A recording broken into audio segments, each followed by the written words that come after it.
This is your official Saul Canelo Alvarez versus Callum Smith fight prediction.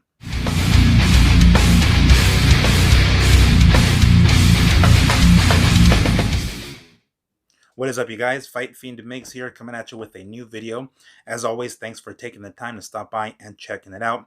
It is finally upon us this Saturday, December 19th. One of boxing's cash cows, or the cash cow, returns to the ring, Saul Canelo Alvarez, to take on the universally recognized #1 super middleweight in the world, Callum Smith. And this is your official Saul Canelo Alvarez versus Callum Smith fight prediction. All right. So, as you guys know, I'm sure you guys have watched some of my past videos. When it comes to fight predictions, I like to take a look at a fighter's last few fights. When it comes to boxing, generally, I take a look at just their most recent fight. In mixed martial arts, I like to take a look at their last three. Now, this is a bit of a different scenario, particularly because I think it might be a little unfair for Callum Smith's side to base, this prediction off of solely his last fight against John Ryder, because we all know that he didn't exactly look that well, right? He's looked great before then, but was it something about John Ryder? Was it just something about him, his fight camp, something that wasn't going right during training, or something along those lines that probably made that fight a little bit harder than really it was supposed to have been? Something that wasn't named John Ryder. But who knows? So in this particular case, I will still like to take a look at their last three fights. I don't like to make my videos too long, so I'm going to try to kind of breeze through this without, speeding up, without rushing, but without necessarily taking too much time. So I have my laptop here to my right so I can remember names and dates. So we're going to start first with the challenger, which is kind of weird to say, huh? Saul Canelo Alvarez coming into this fight as a challenger. Now, his let me see here, 1, 2, 3. So it's not his most recent, but the one for the last third one, I guess. I'm not sure what that would be called, but not his last fight, not the one before that, but the one before that. He fought Rocky Fielding. This was in, let's see here, December of 2018. As a matter of fact, that was his DAZN debut. He did win the WBA regular super middleweight championship. I don't know if it counts. I don't even know if he still has it. I don't even know if it's going to be up for grabs this weekend. I would assume it's not. So that being said, we're going to start with the challenger here. So the first one I already mentioned, Rocky Fielding. That was December of 2018. After that, he moved back down to the middleweight division to take on Daniel Jacobs for the IBF middleweight championship, in which he won, of course. That one, he did go 12 full rounds. For that Rocky Fielding fight, before I forget, he did take him out in 3 rounds by TKO, technically. It was actually a lot of body shots. He did drop him once to a shot to the head, but they were all just strictly body shots, which might be like I guess an omen for my prediction later on here. But yeah, he did take out the taller Rocky Fielding by body shots. Okay, and then after Daniel Jacobs, he had Sergey Kovalev. Now, Canelo kind of gotten a lot of heat from that fight here, because he when the fight was offered to Kovalev, it was a short turnaround for Kovalev. I believe he had just got through a really, really tough fight against Anthony Yarde. I don't know how to pronounce the last name, which he ultimately won, Kovalev, I mean, but it was a tough fight. He was hurt. He wasn't. He's not the crusher anymore, basically. So not just that hard fight with Yarde, but then the quick turnaround against Canelo, and even Kovalev himself was like, I needed the paycheck, basically. So that's one of the reasons why I kind of didn't want to choose just going back to that last fight. I want to take a look at their last three. So that being said, Canelo did defeat Sergey Kovalev by 11th round KO, which was a fucking harsh knockout. So if Sergey just showed up for the paycheck, he definitely paid a hard price for that fucking paycheck, because he got knocked the fuck out. If you guys remember that highlight, I'm sure you guys have watched it. Okay, so those are all wins for Canelo, only one going the distance. Moving on over to the champion, that's Callum Smith. His last 3 fights here, let's see here, the aforementioned John Ryder, that was in November of 2019. Then it was Hassan Ndam, I don't know how to pronounce that last part. That was in June of 2019. And then lastly, George Groves, that was in September of 2018. Now, starting with that fight with George Groves, he did win by 7th round KO. That was actually the finals of the World Boxing Super Series for the super middleweight division, which basically got him his WBA super. Yeah, WBA super. Ah, fuck. The super version of the WBA for the super middleweight division. If you guys follow along, and then got the Ring Magazine Super Middleweight Championship as well. So that basically made him the universally recognized #1 super middleweight in the world. Now, from what I understand, this fight is now for the vacant WBC Super Middleweight Championship, which is the belt that David Benavidez relinquished on the scale on his last fight. In his last fight, so apparently this fight is. Let me see here. WBA, WBC. I guess the IBF, yeah, I guess, right. Caleb Plant and then Billy Joe Saunders are the only two, or the other two title holders. Um, all right, cool. So, taking a look at these last fights here, I've already watched these fights, and then when I do my fight predictions, I kind of rewatch them. The only one, I don't want to put too much weight on that specific John Ryder fight, but I'm going to put a little bit of weight on that, and you'll see why here. To touch on what I was mentioning earlier with Rocky Fielding, body shots is something that Canelo does quite well. He did it against Triple G. He did it against Fielding. He did it against Sergey. He's not the best at it per se. You know, he's never going to be that Julio Cesar Chavez like left hook. You know, we know he's not going to be that, right? So let's just not even try to compare him to that because we're just setting him up for failure. Let's just be real here. So but that being said, he throws some sweet ass fucking hooks, like hard ass hooks, and he seems to have, to have carried the power with him. He did catch fucking Daniel Jacobs with some hooks, but nothing that ever looked like it really like hindered his movement in any way. Usually with guys who move around a lot, you want to go to the body to kind of slow him down. Jacobs was moving through the entire fucking fight, so I'm not sure if the body shots really affected him at all. But that the body shots really affected Rocky Fielding to the point where he basically finished Fielding with body shots. And if you guys watch those are some hellacious fucking body shots. They only went 3 rounds, but goddamn, like you can see it every time he connected clean. Rocky, like, just it would barely come right underneath the elbow, and Rocky would immediately lower that shit and take a knee. That was hard. Um, and then he threw a lot of body shots also against Sergey, which I think tried to kind of helped him because not only did, as I mentioned earlier, did Sergey have that hard fight with Yarde, that quick turnaround. I think it was like 90 days or less, which, I mean, you would think 90 days is enough, but I mean, maybe that's a little bit too soon. And then because of that, most likely, Canelo went to the body a lot with Sergey and did ultimately finish him up on top. Um, with moving over here to Callum Smith, he KO'd Groves, which was a fantastic KO. He basically like picked him apart. He really did. He was able to use his jab. He was able to use his range, and he's able to use his power, which is fucking great because the guy is tall. One of the things that you guys may have noticed, and I'm gonna put it up here on the screen here, is from the press conferences and some of the photos that both of these men have taken together, you see quite a height difference.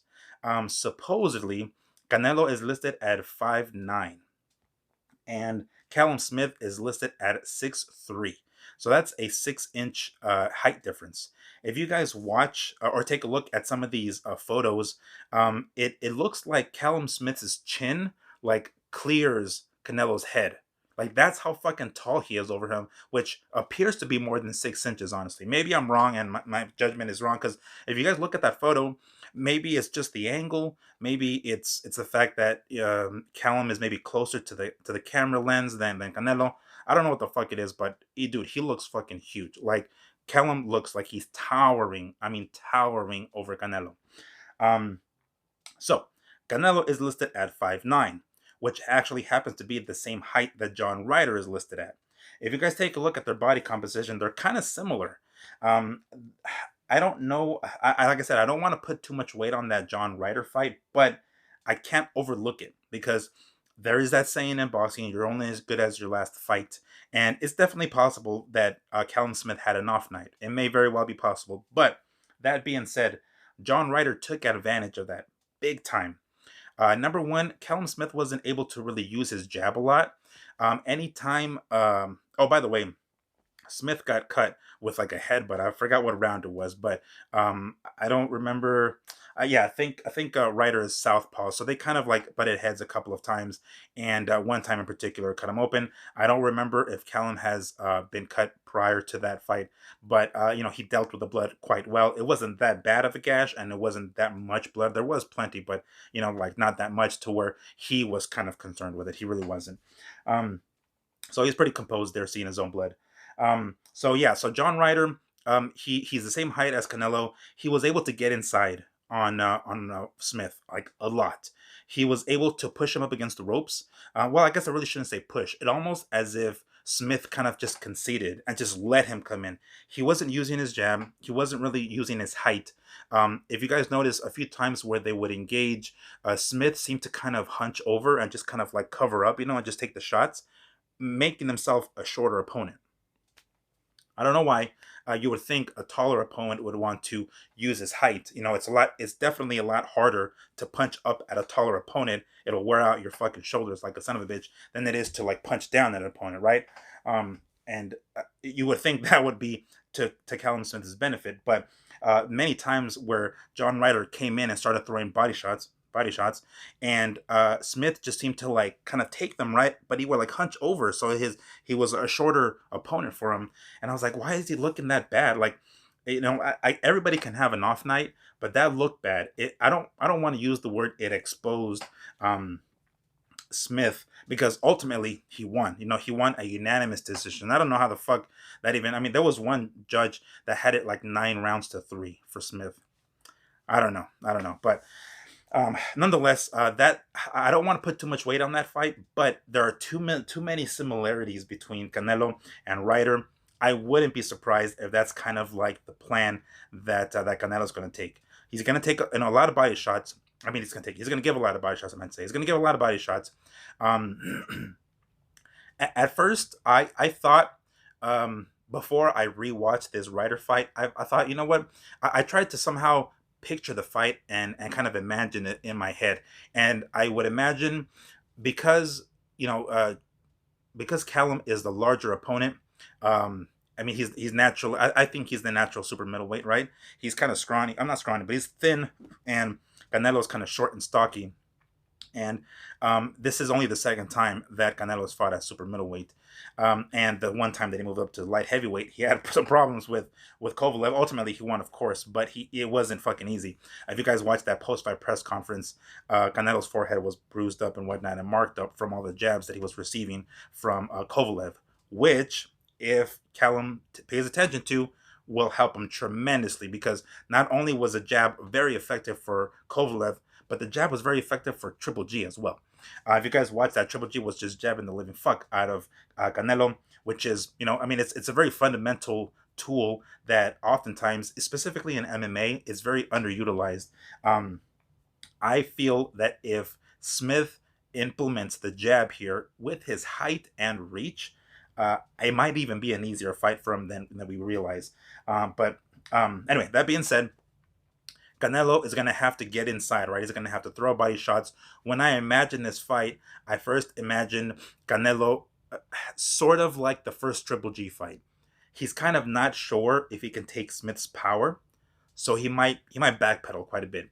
I don't think it'll be exactly like that first Triple G fight, but I mean, he did run a lot, right? I mean, I don't use the word run, but he kind of did. It was almost like him and Lara, like Canelo and Lara. Like Lara was running was way the fuck more than that. And then Canelo turns around and does the same thing against the first in the first Triple G fight. I suspect that Canelo's going to do that early on. He might give away those early rounds. He'll come on later on. I do think so, but this is where the politics might come in. For those of you who don't know, I'm part of a 3-man radio show called Fight Net Radio with Lee Honish and Andrew Lapachet, that is on every week. Andrew, in particular, mentioned something that was political, but kind of not. He did mention that Canelo has gotten the benefit of the doubt on some close fights and some close rounds, because he had the backing of the promotional powerhouse like Golden Boy Promotions and the Golden Boy Oscar De La Hoya. He no longer has that because he is now separated from De La Hoya. That being said, will the judges still give him the benefit of the doubt on those close rounds, considering he's a challenger here against Callum Smith? And if he looks the way he looked against, Triple G in that first fight, if he looks that way against Callum, will he get the benefit of the doubt in those close rounds? That's tough. That's tough to say because he you as the challenger, you kind of have to take it from the champ. I mean, it doesn't always happen. It depends. But could we be seeing something like a Lomachenko and Teofimo, where just the size was just too much? There's only so much that the ability can do. They say a good big man always beats a good little man. So the little man has to be fucking great to beat Callum. Is Canelo that great, to beat Callum? That remains to be seen. On top of that, he no longer has that, backing, that support from the promotional powerhouse Golden Boy Promotions. Will he get the benefit of the doubt? If he fights those early rounds the way I suspect he will, and he'll have to wait and taste Callum's power first before he realizes, oh shit, I can't take his power, or he says, you know what, fuck this, I can take this dude's power, I'm gonna plant my feet and start exchanging. Will he give up those early rounds? Will those early rounds go to Smith? How many of them will go to Smith before Canelo is able to make the adjustment and, turn the fight around? Can he? It's a lot of questions to be answered, right? So add to that, there is one more thing that I've been seeing kind of, going around this underlying theme, revenge for Liam. If you guys remember, Liam Smith, which is Callum Smith's older brother, fought Canelo at 154 and lost. I think it was a 9-round TKO, something like that. So Smith is kind of sort of coming in to get revenge, sort of. That could work in his favor. That could not. That may not. Number one, it could work in his favor because it's extra motivation. When there's sometimes when it's just that, I remember specifically Evander Holyfield, when he would get hurt, he would come back to his corner kind of like later on in this fight, and his cornerman would be like, the Lord is with you, Holy, the Lord is with you. Like that's something that wakes him up in his fucking heart and in his mind, something that no instructions can give them, like, jab more, move to your right, move to your right. He says, I remember his corner saying like, the Lord is with you, Holy, the Lord is with you. That gives him, like, man, that's extra motivation. I wonder, and this happens a lot, as a matter of fact. If you guys might not remember, I'm probably dating myself here, but Chavez and Taylor won from like fucking 1990. There were a few times where, during that fight, if you guys remember, Chavez was losing that fight on the scorecards. At least I think it was, if I remember correctly. And then his cornermen were telling Chavez, like, dude, do it for your kids. Do it for your fucking family. Give him that extra motivation that specific instructions may not. If Callum comes in with that and his corner's like, motherfucker, do it for fucking Liam. Do it for fucking Liam. Remember how he got his ass beat. That may give him motivation whenever he's, in the trenches. However, it may not, because if he comes in emotional because of that, that could cloud his judgment, that could cloud his mind, and that may work against him. You generally don't want to fight emotional. It's like, you guys ever remember when you guys were a kid and you guys were getting a fight, you would kind of like bite your lower lip and you're like, oh, just want to fuck something up. You're fighting with emotion. You know what I'm saying? You're not fighting smart. You're not fighting rational. You're not thinking logically in the ring. If he comes in with that, then it won't work to his benefit. So that's just an underlying theme that I've watched. I saw it on DAZN recently, as a matter of fact. Revenge for Liam. I don't know if that's going to help him. I would hope it does, of course, but I don't know if it will. Okay, so I think I've talked long enough. Let me just go ahead and wrap this up by giving my prediction here. I do think that Canelo is going to give up the early rounds. I do think that the champion is going to get the benefit of the doubt in those early rounds. However, I do think that Canelo is going to be able to chop Callum down with body shots. I do think he will try to utilize the same game plan that Ryder did. He's going to go inside, and mind you, not at first. He's going to have to wait. He's going to have to wait a little bit to see if he can take Callum's pop, taste his power, so to speak. Then he's going to start going to the body. I think he's the one that's going to be doing most of the moving, most of the backpedaling early on. Um, and then he's going to start putting some rounds in the bank. He's going to start throwing to the body. And I don't I don't remember seeing um, I don't think Callum has ever been hurt to the body. I don't know if he's ever faced a guy who's going to put this sort of arsenal on his body the way Canelo is. Because quite frankly, you have to chop the big dude down. As I said earlier, it's hard. It's fucking hard to throw to a taller opponent. You know, Canelo was when he was throwing to the body shots or like landing the body shots on Kovalev. Kovalev is 6 foot. And Kovalev, even with a little bit of hunch, is a little bit shorter, and those body shots certainly helped. And then, of course, that fake. He does that fake where he kind of goes. He pretends to go low with the left, but he comes up high. He did it on Angulo. He did it on. He did it with the right hand with Kirkland. He did it with fucking Triple G even. As a matter of fact, in the first round of the rematch, he did that shit. He was like, boom, it's clean as fuck. He faked downstairs and then he came up. He even did it against Sergey Kovalev, which led to the knockout. I think he's going to do that with Smith. He's going to start chopping him down to the body. He's going to start slowing Smith down, and it's going to make Smith drop his hands with those body shots. I don't know if he's going to drop him per se with the body shots, but he's going to make him drop his hands and get stuck with something. It won't be flush. It'll be around the gloves, I think, the way, Canelo likes to throw those wide ones, especially that hook. I think he's going to be able to chop him down. So my prediction here is going to be Saul Canelo Alvarez. It's going to be by KO or TKO. It will not go the distance because I do think Canelo knows without the support, the backing of the promotional powerhouse that is Golden Boy Promotions, I don't think he knows or he feels that he's going to win a decision, especially since he's a challenger. So he's going to do what he can to chop Callum down and take him out late in the fight. That being said, I want to say I like to be specific, even if I'm completely wrong on how it happens.